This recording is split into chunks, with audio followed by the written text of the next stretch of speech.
پر دې کابل کې د افغانان د دې شاهدان دي، الله یې هم شاهد دی، د الله ملائک یې هم شاهدان دي. دا اوس چې زه وایم مالک دا زما خبرې اوري، رب جل جلاله دا زما خبرې اوري. دې خبیث، دې نجس، دې شیطان، دې ابوجهل، دې خنزیر، دې کوسۍ ورندوی دونه شهیدان په دې افغانستان کې د مسلمانانو وکړل چې عقل ورته حیران و، عقل ورته عاجز و. پر دې کابل یې دا توغندۍ ور وغورولې د څه شي دپاره؟ ایا روسانو په کابل کې؟ ایا د رباني سره چې کوم خلک ولاړ وو دا روسان وو؟ کوم رباني چې د ده په مقابل کې جنګېدی دا د ده ملګري ایا دا روسان وو؟ ایا ده چې په هلمندو، په قندهارو، په اروزګانو، په لغمانو، په بغلانو، په قندوزو، په جلال آباد کې دا مؤمنان په شهادت رسول، ایا دا شورویانو دا خلق؟ که دی وایي چې زما سلسله د جهاد وم او زه مجاهد وم، نو د جهادي سبق راپورته چې تحریک طالبان د مجاهدین وه چې په هېڅ ګوند پورې نه و مربوط، د هغو سره ولې په اول سر کې په افغانستان کې په اول په قندهار کې جنګ ورسره وکړي چې د قومندان سرکاتب و، په میدان ښار کې ورسره وجنګېدي. ولې ورسره جنګېدي؟ د انجینر نوم یو داسې سو اکسپایر سو په افغانستان کې، چا پېژندی ولاکم موږ څونکې چې په ده باندې په ده کې دننه کوم غرور، کبر، لویي، تکبر، استکبار او هغه خشم و دماغیت په ده کې پروت و، هغه په ده کې هېڅکله نه ځایېدی. نو هم دغه ګلبدین په دغه کابل کې د دغه امارت اسلامي په مقابل کې جهاد اعلان کړ و امارت اسلامي ته د سر نه سو ټیټ، امارت اسلامي ته نه و قرآن ته یې سر نه کوي ټیټ. څو هغه و چې مولا جل جلاله دی وشړی د کابله څه ولاړی، دا سویپالی، دا سپیره، دا بدبخته،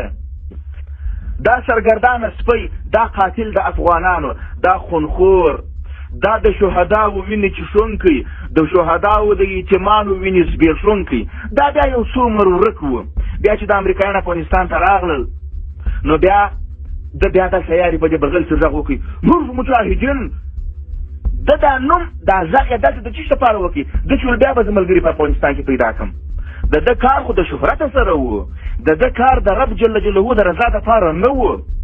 زما دې په هغه واحد لا شریک خدای قسم وي چې ما وتا و حضور ته ورپېښېږو، ای مخاطبه، ای هغه څوک چې ما ته دې غوږ نیولی دی، خدای دې ما نه بخښي که د ده حرکات د خدای دپاره وه. بیا موږ د امریکایانو په مقابل کې بیا موږ جهاد اعلانوو. نو داسې امریکایان راغلي دي، دا دی و ها دی و دا دی، خو کله چې په ډګر کې د خپل ملګري ونه لیدل، یو څو محدودو کسانو ما چې وه چې هغه په یو کونجو کنار کې جنګېدل د حزب په نامه باندې، هغه هم هغه غولېدلي انسانان وه چې تر پایه پورې دوی نه و پېژندلي، هغو ته هم د افغانستان اسلامي امارت مجاهدینو مرستې ورکولې. نور ټول جهاد د دغو امریکایانو سره دا 15 کاله، دا 14 کاله مسلسل ټوله دنیا الله جل جلاله ملائکه او ټول د دې شاهدان چې اسلامي امارت د امریکایانو سره جهاد وکړي تر اوسه پورې ورسره شروع دي. دلته دا د ده نوم چې له منځه یې یووړی، طالب جان د ده نوم له منځه یووړی، د ده غرور یې له منځه یووړی، د ده تقریرونه، د ده دوکې، د ده کوسمادرۍ، د ده چمونه، د ده بیدارۍ، د ده کونیګرۍ، د ده رقم چمونه دا طالب جان له منځه وړي وه. خو هغه له منځه وړل د ده د غرور او د کبر هغه په ده کې ساړه نه سوله. طالب یې در امریکایي هم بد یوسي، طالب یې در شوروي هم بد یوسي، ځکه چې د ده نوم یې له منځه یووړی. نو دی وایي موږ هغه وخت جهاد کوئ چې طالب جان لا پیدا سوی نه و. دا بالکل منم چې کوم خلک چې ستا سره ولاړ وه دغه اوس طالبان پیدا سوي نه وه چې هغو خلکو جهاد کوئ. ته مه وایه هغو جهاد کوئ، جهاد هغو کړی دی.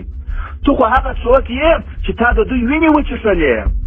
تا د دوی جهاد خرڅ کړي، تا د دوی پر جهاد تجارت وکړي، تا د عربو د کویتیانو او د سعودیوالو پیسې راکش کړې، تا کمپنۍ په ترکیې و په فلاني ځای کې په خلاصې کړلې، او تا د هغه جهاد په برکت باندې خپل نوم لوړ کړئ او بېرته د هغه جهاد د دوی پر سر ووهئ. هغه مجاهدین و چې روسان یې ایستلي وه د رباني سره ولاړ، تا په کوم دلیل وژل؟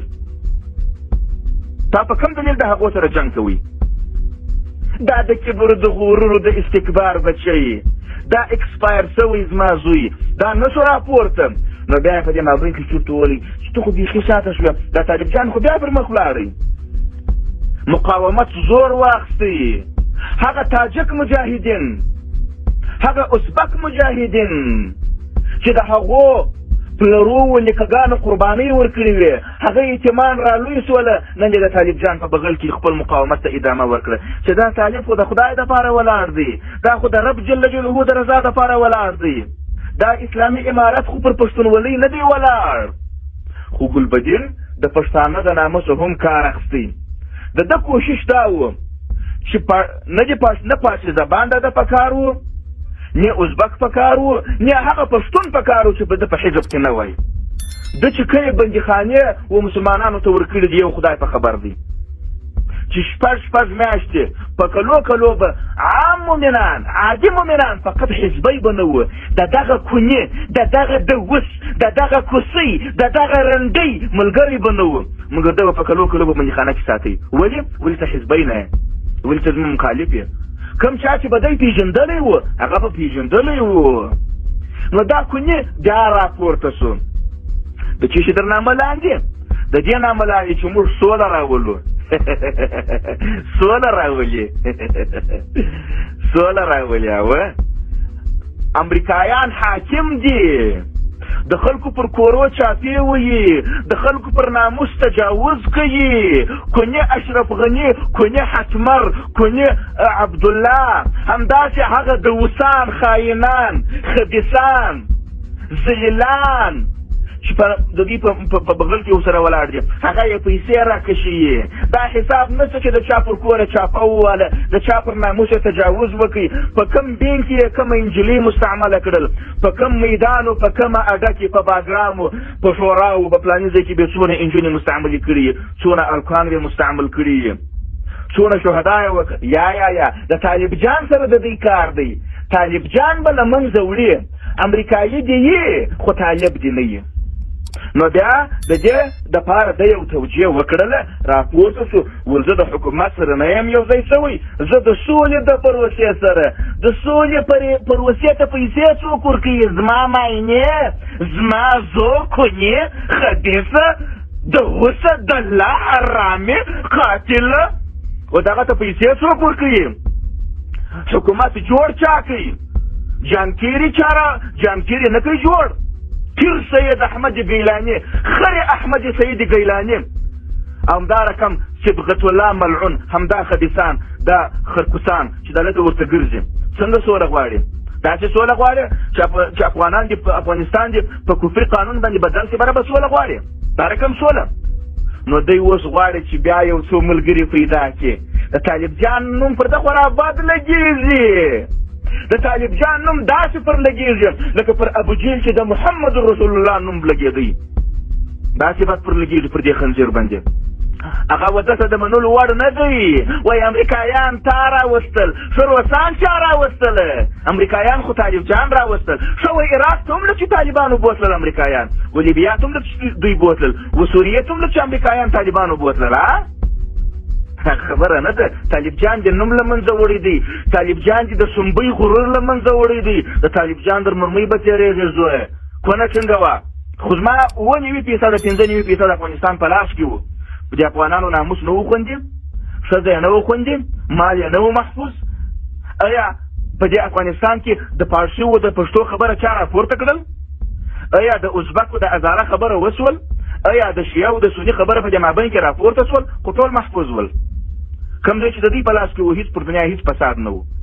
خو زه خو هغه سړی یم چې 7 کاله مې افغانستان په لاس کې و او پر دنیا باندې هېڅ مشکل نه و نه پارسي و نه پښتو و نه شیعه و نه سني و نه پلانی و نه دا و نه ها و یو شی نه و تا د چا وسته مخته راپورته سو د افغانانو په وینو خو تاسې بازۍ وکړې انجینره سیا په تا بازۍ په وکړې دوستم بازۍ په وکړې نو دی وایي افغانان یې نه مني افغانان یې مني طالب جان هغه کسان یې نه مني چې یا غولېدلي دي یا دوکه سوي دي یا خرڅ سوي دي یا خپل اسلام او خپل لار ځینې ورکه ده د ده دا فکر دی چې اسلام دا ته وایي چې فقط لمونځ کوه هغه رهبر ته هغه مسلمان ته هغه قهرمان حکمتیار کوسمادر ته نن طالب در امریکایي دښمن وګرځېدی نن یې طالب در امریکایي در سترګو بد یېسي خو د ده غرور یې له منځه یوړي بیا نو په دلیل کې دا وایي چې امریکایان تا راوستل افغانان دې خالي سلا کړل افغانان خو مې نو ټوله خالي سلا کړله خو ټوله کوسمادران خالي سلا شوه یو کوسمادر ته خالي سلا شوه ستا ملګري راغلي دي حزبیان راغلي دي دا ډله یې پېژندلې ده ستا د حزب څخه اوښتي دي